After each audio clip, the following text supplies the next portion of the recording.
Alright, Partycade is complete. Second take of this video. The first one was way too long and there was fog floating around from the fog machine, so let's dig right in here. So, whole cabinet is made of 5/8 MDF, coated in, it's called Duratex. It's like same kind of stuff you'd use on like a commercial speaker cabinet. It's pretty durable. It's got a nice texture to it. So, whole cabinet's painted with that. Might as well start at the bottom, work our way up. So I think most people have seen this part. 10-inch subwoofer, ported enclosure built into the cabinet. Over here is the fog machine. Now I was going to build this into the cabinet, but decided not to because it kind of needs to stay accessible, and also the nozzle gets pretty hot on it, so just didn't really, logistically didn't really work out, so just have it sitting beside here. Kind of cool, little extra feature there. It's got a wireless remote too, which is kind of neat.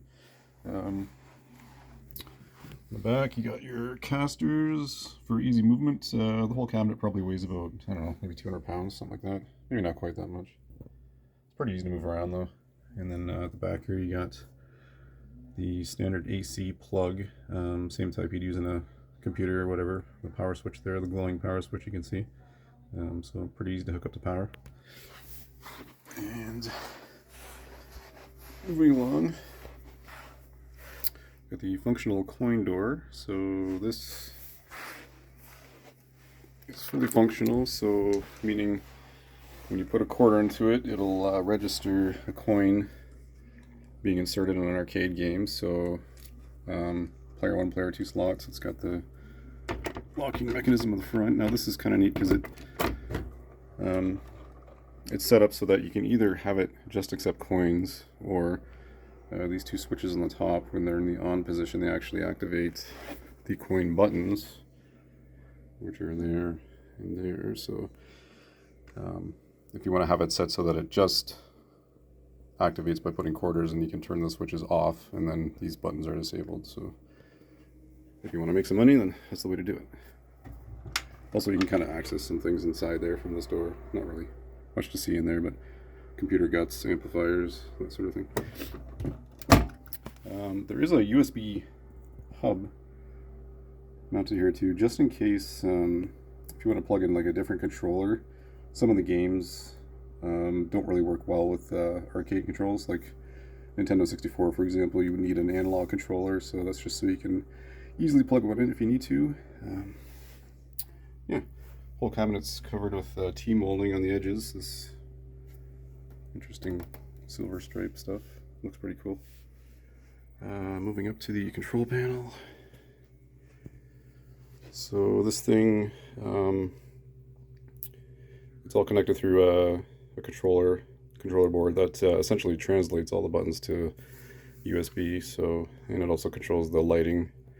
Excuse me. So I was waiting on the vinyl to be printed for this thing for a while. So the underlay you see here is all vinyl, and then it's covered with like a 1/4-inch plexiglass. You can kind of see it there. It's kind of cool because the light scatters all on the inside. I didn't really plan on that, but it ended up looking pretty cool. So yeah, most of the buttons are RGB except for these 4 at the top. Yeah, and then moving up to the screen. So not much new here. I did get the tempered glass cut finally. That finally came in last week, so that's installed. It's got a 4mm tempered glass screen protector there, so thanks to London Glass and Mirror for that. The vinyl was done by Speed Pro Imaging London, and they also did the marquee, which is a translucent vinyl. It's backlit by a LED strip attached to another piece of plexiglass. Parker Plastics got the plexiglass for me, so they did the rough cuts. Then I had to route it out and obviously make it look like it belongs there. So that took a bit of work. So the speakers up top are 6x9-inch Sony's component set. So they're actually from I just found them. They're actually factory speakers from a vehicle, like a Ford Taurus or something, I think. Sound pretty good though. The whole system, the sound system anyways, is about 400 watts. There's a little 4-channel Kenwood amp in there. powers all the sound, and the thing hammers. I mean, it's louder than any arcade I've heard. So, yeah. What else? I think that about covers it. So the party light was kind of an addition I decided to add because it kind of, well, I mean, obviously you've seen the effects it creates, but I kind of wanted it to make it more than just an arcade machine. I wanted it to be like, you know, a jukebox kind of thing too. So for playing music, and you know, if you just want to jam out, have a dance off or something, who knows, you could play some music and, you know, have some cool effects, smoke machine, all that stuff. So kind of just a party theme to it, I guess, is what I was going for. I may decide to rent this out, actually. I've been thinking about, you know, just throwing it up on Kijiji or something, and just, you know, people can rent it out for Stag and Doe or party, whatever. We'll see, maybe.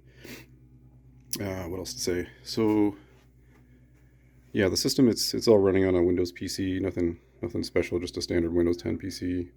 The interface for the games, as you can see, there's a bunch of consoles on here alongside the arcade games. It's primarily for arcade games, but Super Nintendo, Sega Genesis, there's probably about, I would say, well, maybe 4,000 games, something like that, just as a rough guess. I know there's probably 2,500 alone arcade games, and then you got like 700 each of Super Nintendo, Genesis, Nintendo.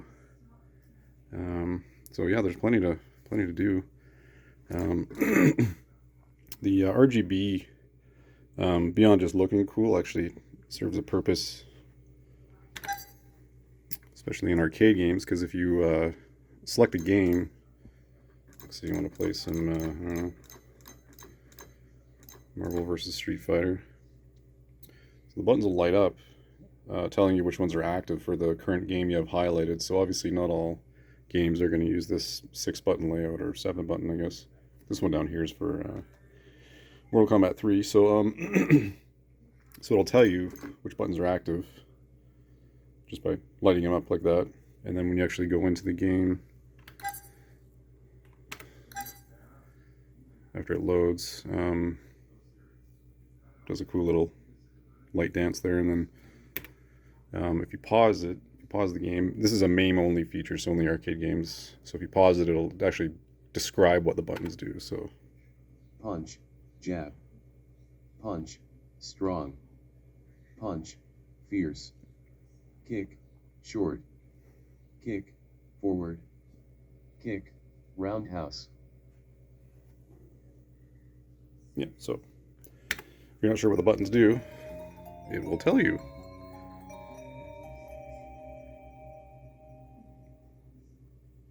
Yeah, and then pretty standard fare from here.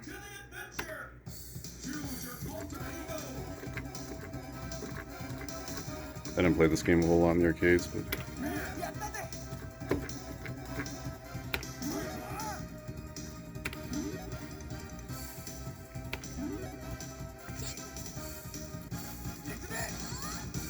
what else to say? Oh, oh, there's the remote control for the fog machine. Standard wireless keyboard for doing computer stuff. It does have Wi-Fi built in too, so for updates or surfing the internet, Spotify, whatever, it's all built in there. So yeah, I think that's all there is to say about it. The whole thing works well. Still working out a few bugs with the software, nothing too major. I want to get a jukebox program. Oh, yeah, speaking of which, forgot a button. This one, that's the power button for the computer. That's what I missed. Cool. Not much else to say about it. I like it, it turned out well. Gonna have Bud over tonight, we're gonna play some games and get some use out of this thing. And this video ended up being longer than the first one, so there you go. I can't seem to stop talking. Anyways, thanks for watching.